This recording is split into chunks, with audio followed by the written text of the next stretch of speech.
आप लोग के सामने फिर से एक बार हम एक नया वीडियो लेकर के उपस्थित हुए हैं।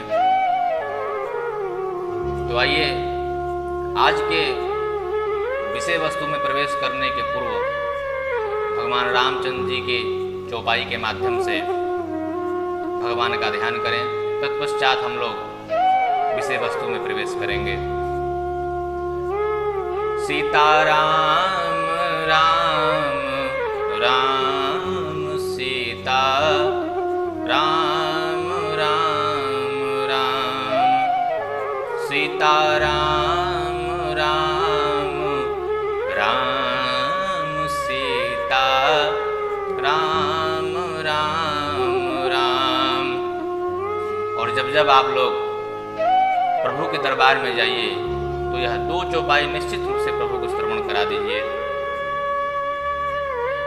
क्योंकि इसी दो चौपाई में समस्त कामनाएं आपके विद्यमान हैं और उनकी कृपा भी इसमें विहित है। पहला चौपाई, सीता राम शरण रति मोरे, सीता राम शरण रति मोरे, अनुदीन बढ़हूँ अनुग्रह तोरे, अनुदीन बढ़हूँ अनुग्रह तोरे। और दूसरी चौपाई, जेहि विधि नाथ मोहि हित मोरा, जेहि विधि नाथ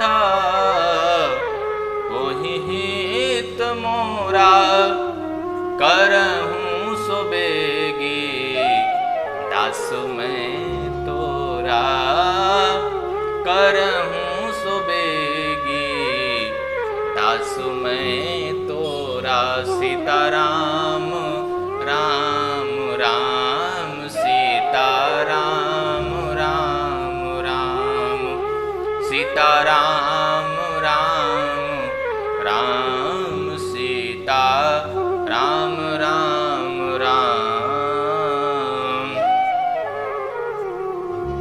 तो आज का यह विषय है कि वह कौन कौन सी ऐसी वस्तुएं हैं जो हम सबको पूर्व जन्म के आधार पर प्राप्त होती है। क्या वह वस्तु है कि जब हम लोगों को पूर्व जन्म के आधार पर वो चीजें मिलती हैं। एक श्लोक के माध्यम से हम आप सब लोगों को समझाने का प्रयास करेंगे।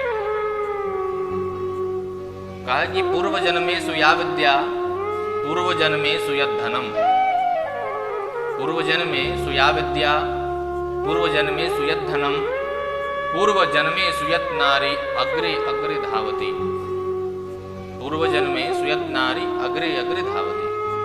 यह तीन वस्तुएं हैं जो आपके आगे आगे दौड़ती हैं, अग्रे अग्रे धावती, आगे आगे दौड़ती हैं। कौन कौन सी वह तीन वस्तुएं हैं? प्रथम, पूर्व जन्मेषु या विद्या, विद्या।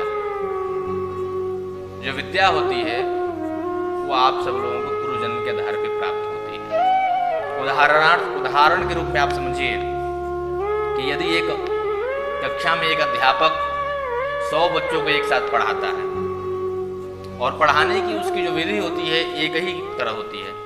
जैसे गणित या कोई सवाल, एक प्रश्न कोई वह अध्यापक हल कर रहा है तो सभी बच्चे एक साथ उस प्रश्न को, उस हल करने वाले प्रश्न को सभी बच्चे एक साथ देख रहे हैं। और वह अध्यापक जब पुनः दोबारा बच्चों से पूछता है कि आप सब लोग इसको फिर से हल करके आप हम लोग को दिखाइए, तो क्या यह जरूरी है कि सभी बच्चे एक साथ उस प्रश्न को हल कर जाएंगे? तो उसमें अध्यापक का क्या दोष है? वह तो एक साथ ही पढ़ा रहा है बच्चों को।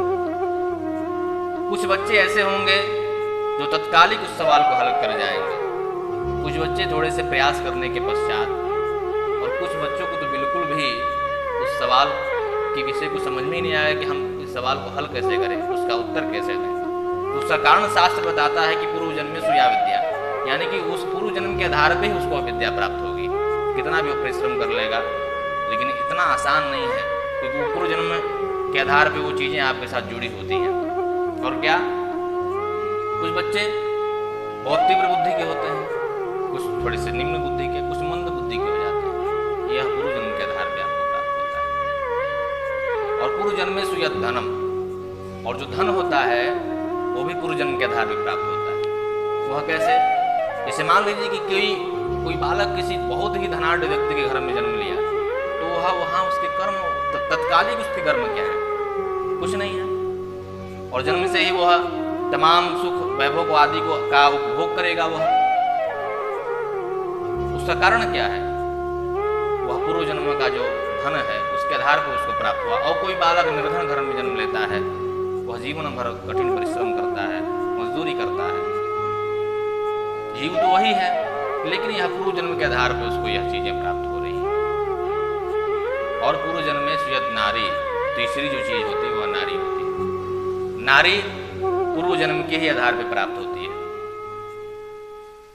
आप विवाह करने जाते हैं, विवाह करने के पूर्व आप लड़की देखने जाते हैं, आपको यह नहीं पता कि उसके हृदय में क्या है, कितनी वह सरल है, कितनी मधुर है, कितनी सुलक्षणा है, आपको इसके बारे में नहीं पता होता। विवाह करने के बाद आप उसके गुण और अवगुण को जान पाते हैं।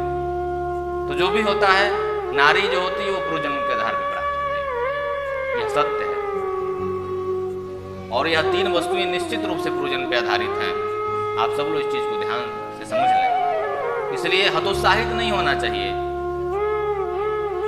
कुछ चीजें प्रभु पर छोड़ देनी चाहिए, बालक की रुचि के अनुसार उसका कार्य करना चाहिए। धन नहीं आ रहा हो तो बहुत परेशान भी नहीं होना चाहिए, कुछ प्रारब्ध का दोष आ जाता है।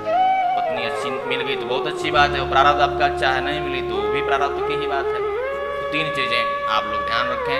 यह तीन चीजें धन, विद्या और नारी, यह तीन चीजें प्रारब्ध के अनुसार प्राप्त होती हैं, पूर्व जन्म के आधार पर प्राप्त होती हैं।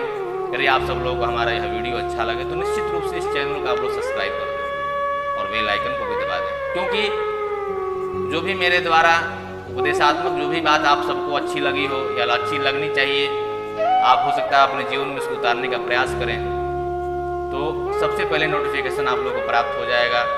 और मेरी कही हुई बात को यदि जीवन में आप लोग उतार देंगे तो निश्चित रूप से आपका जीवन सफल हो जाएगा। ये मेरी प्रभु से यही कामना है, यही अभिलाषा है। जय श्री राधे, धन्यवाद।